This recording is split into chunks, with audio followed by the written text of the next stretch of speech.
একটা কথা বলার জন্য ফোন দিয়েছিলাম। বলো। তুমি কি ব্যস্ত আছো নাকি ফ্রি? না, বলো। আমি তো চুল পরিমাণ ভালোবাসাও কমতি রাখিনি, তাহলে ছেড়ে যাচ্ছ কেন? থেকে আর কি হবে? আমি ড্রাইভার, তাই চলে যাচ্ছ? বুঝতেই তো পারতেছো। আমি তো তোমাকে আমার লাইফে আনিনি, তুমি স্বইচ্ছায় এসেছো। আর তুমি যখন আমার লাইফে প্রবেশ করতে চেয়েছো, ঠিক ওই মুহূর্তে আমি তোমাকে বলেছিলাম আমি ড্রাইভার। তুমি তো সব শুনেও রাজি ছিলে, তাহলে আজ এইভাবে কেন হাতটা ছেড়ে চলে যাচ্ছ? কথা বাড়িও না।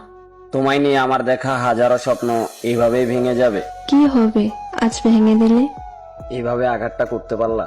পেও না ব্যথা? কলিজায় ছুরি মেরে বলতেছো ব্যথা পেও না?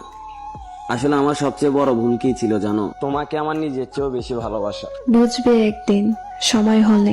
বুঝে গেছি, ড্রাইভারদের ভালোবাসা কখনো পূর্ণতা পায় না। একদিন খুব আফসোস করবা প্রিয়। বলতে পারবো না আমি।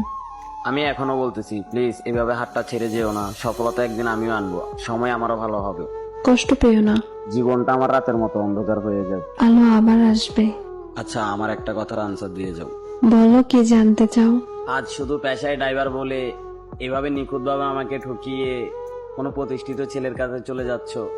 উত্তর নেই, মনের গহীনে। ওকে, ভালো থাকেন। ভালো থাকাটা এইভাবে কেড়ে নিয়ে সেদিন চলে গিয়েছিল আমার এই না পাওয়া মহারানী। সে যেদিন চলে গিয়েছিল সেদিন থেকে মরে গেছে আমার সব স্বপ্নগুলো, মরে গেছে ভালোবাসা, মরে গেছে বেঁচে থাকার ইচ্ছা। সেদিনের পর থেকে আর কখনো ফিরে পাইনি আমার এই না পাওয়া মহারানীকে।